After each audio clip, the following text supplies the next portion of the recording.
గౌరవనీయులు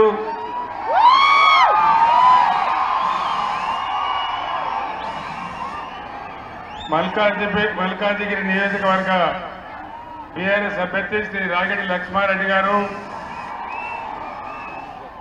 గౌరవ శాసనసభ్యులు వివేక్ గౌడ్ గారు, మాజీ మంత్రివర్యులు పెద్దలు మేడ్చల్ ఎమ్మెల్యే శ్రీ మల్లారెడ్డి గారు, కూకట్పల్లి ఎమ్మెల్యే శ్రీ మాధవరి కృష్ణరావు గారు, మన శంబీపూర్ రాజు ఎమ్మెల్సీ గారు, అనుకోకుండా పెట్టుకున్న ఈ కార్యక్రమానికి గొప్పగా పెద్ద సంఖ్యలో విచ్చేసిన నా అన్నదమ్ములకు అక్కా చెల్లెలకు అందరికీ నమస్కారం. బండి ఆపరాదా బాబు పోలీస్.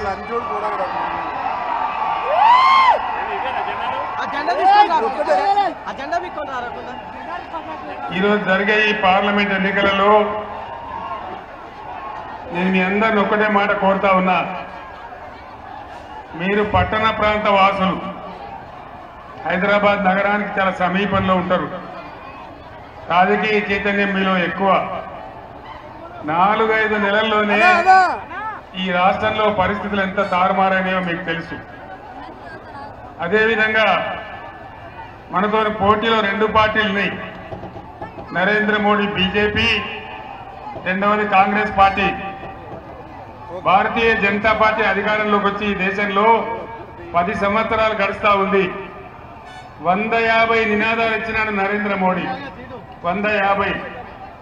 సబ్కా సాత్ సబ్కా వికాస్ ఏమన్నా అయిందా? ఏం జరగలేదా?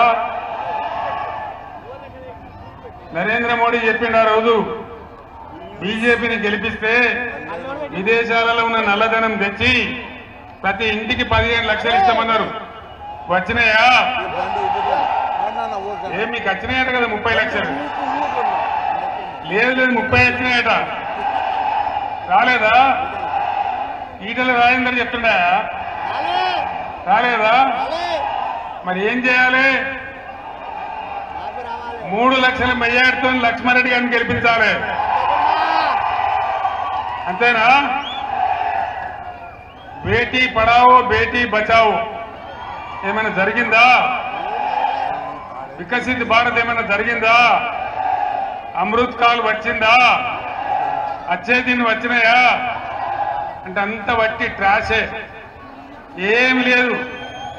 రూపాయి విలువ డాలర్ వ్యతిరేకంగా చూస్తే 84 రూపాయలకు పడిపోయింది.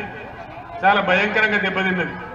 ఎక్స్పోర్ట్స్ బంద్ అయిపోయినాయి, ఇంపోర్ట్స్ పెరిగినాయి, దేశం యొక్క విదేశీ మారక నిల్వలు పడిపోయినాయి. అంతర్జాతీయంగా దేశం ప్రతిష్ట మంట కలిసిపోతా ఉంది మోడీ హయాంలో. మొన్న అరవింద్ కేజ్రీవాల్ ను, కవితను అరెస్ట్ చేస్తే అమెరికా దేశం కూడా తమ నిరసన వ్యక్తం చేసింది. అంతర్జాతీయంగా విశ్వగురువు అని ప్రచారం చేసే మోదీ విశ్వం మొత్తం మీద దేశ ప్రతిష్టను మంటగలుపుతా ఉన్నారు. వాళ్ళు చేసేది ఏం లేదు, అంత వాటి ట్రాషే తప్ప బీజేపీ వల్ల ఒరిగేదేం లేదు, జరిగేదేం లేదు. పైగా మోడీ మనకు మోసం చేసినాడు. హైదరాబాద్ నగరంలో బీఆర్ఎస్ ప్రభుత్వ హయాంలో ఐటీ రంగాన్ని ఎంత అభివృద్ధి చేసినామో మీకు తెలుసు. ITIR, information technology investment reason మన హైదరాబాద్ ఉండే, చట్టం ప్రకారం ఉండే, దాన్ని కూడా తీసేసినాడు. అదేవిధంగా కింద పర్లేదా, ఐటీఐఆర్ తీసుకొని పోయినాడు. తెలంగాణకు వచ్చిన 7 మండలాలు మనకు 400 మెగావాట్ల పవర్ ఇచ్చేటువంటి సీలేరు పవర్ ప్రాజెక్టు తీసుకెళ్లిపోయి ఆంధ్రాకి అప్పచెప్పినాడు. మళ్ళా ఇప్పుడు ఏమంటున్నాడు, మీ గోదావరి జలాలు, మీ కృష్ణా జలాలు తీసుకుపోయి తమిళనాడు, కర్ణాటక ఇస్తా అంటున్నాడు. ఒప్పుకుందామా? యుద్ధం చేద్దామా? యుద్ధం చేయాలంటే మన కృష్ణాకు, మన గోదావరి మనకే దక్కాలంటే మరి లక్ష్మణ లాంటి వీరులు గెలిస్తేనే పార్లమెంట్ రేపు గొంతు పట్టుకుంటారు. ఇంకో పార్టీ కాంగ్రెస్ పార్టీ వచ్చిన 5 నెలల్లో బీఆర్ఎస్ గవర్నమెంట్ లో శివారు ప్రాంతాలలో, మల్కాజిగిరి నియోజకవర్గం ప్రాంతంలో మంచినీటి సరఫరా ఎట్లా ఉండే మీ అందరికీ తెలుసు. పుష్కలంగా నీళ్లు తెచ్చి ఇచ్చినాం, కొత్త పైప్ లైన్లు వేసినాం, కొత్త ట్యాంకులు కట్టినాం. కృష్ణారావు గారు కానీ, వివేక్ గౌడ్ గారు కానీ, మల్లారెడ్డి గారు కానీ, అటు మల్కాజ్గిరిలో కావచ్చు, శేర్లింగంపల్లి కావచ్చు, కూకట్పల్లి కావచ్చు, కుత్బుల్లాపూర్ కావచ్చు, బ్రహ్మాండమైన నీళ్ల సరఫరా జరిగింది. మరి ఇలా మళ్ళా నీళ్ల ట్యాంకులు కొనుక్కునే పరిస్థితి ఎందుకు వస్తూ ఉంది? ఎందుకు నీళ్లు తక్కువైపోయినాయి? ఎందుకు భూముల ధరలు పడిపోయినాయి? ఎందుకు రియల్ ఎస్టేట్ ఆగిపోయింది? జంట నగరాలను నేను ముఖ్యమంత్రిగా ఉండే రోజు పవర్ ఐలాండ్ గా మార్చిన, నేను పవర్ ఐలాండ్ గా. న్యూయార్క్ లో, లండన్ లో కరెంటు పోవచ్చు కానీ హైదరాబాద్ లో కరెంటు పోకుండా చేసిన నేను. అది మీ అందరికి తెలుసు. కేసీఆర్ ముఖ్యమంత్రి ఉన్నప్పుడు కన్ను రెప్పగొట్టే పాటు కూడా కరెంటు పోలేదు. పవర్ ఐలాండ్ చేసినాం. రాష్ట్రంలో ఉండే అన్ని జనరేటింగ్ స్టేషన్లతోని దీన్ని నేషనల్ గ్రిడ్ లో కూడా లింక్ చేసినాం. అంత బాగా చేసినటువంటి హైదరాబాద్ నగరంలో నేను రోజు సోషల్ మీడియాలో చూస్తా ఉన్నా. నిన్న కొద్దిపాటి వాన పడితే 6 గంటలు 8 గంటలు కరెంటు పోతా ఉంది, 10 గంటలు కరెంటు పోతా ఉంది. రాష్ట్రం ప్రతిష్ట పోతా ఉంది, పరిశ్రమలు వెళ్ళిపోతా ఉన్నాయి. కార్నింగ్ అనే పరిశ్రమ 1000 కోట్ల పెట్టుబడులతోని నేను ముఖ్యమంత్రి కూడా నాడు పెట్టడానికి వస్తే అది మద్రాసు తరలి వెళ్ళిపోయింది, ఈ ప్రభుత్వం మీద నమ్మకం లేక. ఈ విధంగా పరిశ్రమలు పోవడం, కరెంటు పోవడం, మంచినీళ్ళు పోవడం, నగరం యొక్క బ్రాండ్ ఇమేజ్ అంతర్జాతీయంగా పడగొట్టే దుర్మార్గ చర్యలకు ఈ కాంగ్రెస్ ప్రభుత్వం పాటుపడతా ఉంది. రియల్ ఎస్టేట్ కింద ఎటువంటి ధరలుండే హైదరాబాద్ లో, ఎంత బాగా వ్యాపారం జరిగేది. ఈ ముఖ్యమంత్రి ఆర్ఆర్ ట్యాక్స్ వసూలు చేస్తున్నాడని ప్రధానమంత్రి నరేంద్ర మోడీయే చెప్పిండు మొన్న. రియల్ ఎస్టేట్ల దగ్గర స్క్వేర్ ఫీట్ కింద వసూలు చేసి ఢిల్లీ కప్పం కడుతున్నారని చెప్పి ప్రధానమంత్రి గారే స్వయంగా చెప్పిండ్రు. అంటే అవినీతికి ఆలవాలని చేసి హైదరాబాద్ యొక్క బ్రాండ్ ఇమేజ్ ని దెబ్బతీస్తా ఉన్నారు. పరిశ్రమలు తరలిపోతా ఉన్నాయి, ఐటీ రంగం కూడా కుదేలవుతా ఉంది. నేను మీ అందరినీ ప్రార్థించేది ఒకటే, తెలంగాణ కోసం పేగులు తెగేదాకా కొట్లాడే ఒకే ఒక పార్టీ బీఆర్ఎస్ పార్టీ.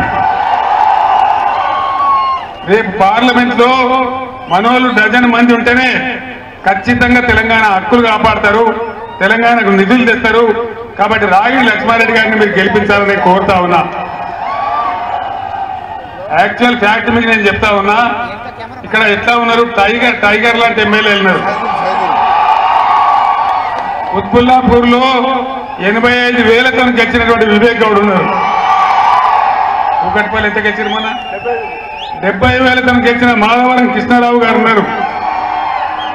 చాలా పెద్ద పెద్ద మెజార్టీతో గెలిచినాం మనం. ఆల్రెడీ అసెంబ్లీ ఎన్నికల ప్రకారం చూస్తే మనకు దాదాపు 4 లక్షల ఓట్ల మెజార్టీ ఉంది. నేనన్నా లక్ష్మణ, నేను పటాన్ చెరువు పోవాలి, అక్కడ మెదక్ అభ్యర్థి గెలవాలి, మధ్యలో నీ మీటింగ్ ఎందుకు వద్దంటే నువ్వు ఖచ్చితంగా ఆగుతావా, నీ సంగతి నేను ఆపింది.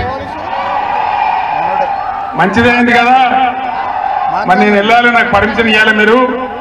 లక్ష్మారెడ్డి గారు చాలా మంచి వ్యక్తి, నిజాయితీ పరుడు. ఆయనకు రాజకీయాలలో ఎప్పుడు అవకాశం రాలే, ఫస్ట్ టైం మనం టికెట్ ఇచ్చి నిలబెట్టుకున్నాం. ఆయన ఒక సంస్థ పెట్టి లక్షలాది మంది ప్రజలకు న్యాయం చేసిండు. వాటర్ ట్యాంకర్లు పెట్టి ప్రజలకు నీళ్లు సప్లై చేసిండు. పేదింటి బిడ్డల పెళ్లిళ్ళు చేసిండు.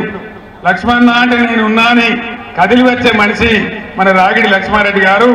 సభ్యత సంస్కారం ఉన్న వ్యక్తి. కాబట్టి దయచేసి నా మాటను గౌరవించి రాగిడి లక్ష్మారెడ్డి గారిని, ఆల్రెడీ గెలిచిపోయిండు, తేలిపోయింది అది ఎలక్షన్. వరుస బట్టి అన్ని మనమే గెలుస్తా ఉన్నాం. చేవేళ్ళ గెలుస్తున్నాం, సికింద్రాబాద్ పద్మారావు బ్రహ్మాండం గెలుస్తున్నాడు, మల్కాజ్గిరి లక్ష్మారెడ్డి గారు గెలుస్తున్నారు, మెదక్లో వెంకటరామరెడ్డి గెలుస్తున్నారు. డజన్ పైచిలకు సీట్లు బీఆర్ఎస్ గెలుస్తా ఉంది. కాంగ్రెస్ చేసిన మోసం ప్రజలకు అర్థమైంది. కాబట్టి మనకు ఎటువంటి అనుమానం లేదు. లక్ష్మారెడ్డి గారిని భారీ మెజార్టీతో గెలిపించాలని, ఇంకో 5-6 రోజులు కార్యకర్తల నాయకులు అందరూ కష్టపడాలని మీ అందరినీ కోరుతూ, అనుకోకుండా పెట్టిన మీటింగ్ కు ఇంత భారీ సంఖ్యలో నాకు స్వాగతం తెలిపినందుకు మీ అందరికీ కూడా పేరు పేరున ధన్యవాదాలు తెలియజేస్తూ నేను సెలవు తీసుకుంటున్నాను.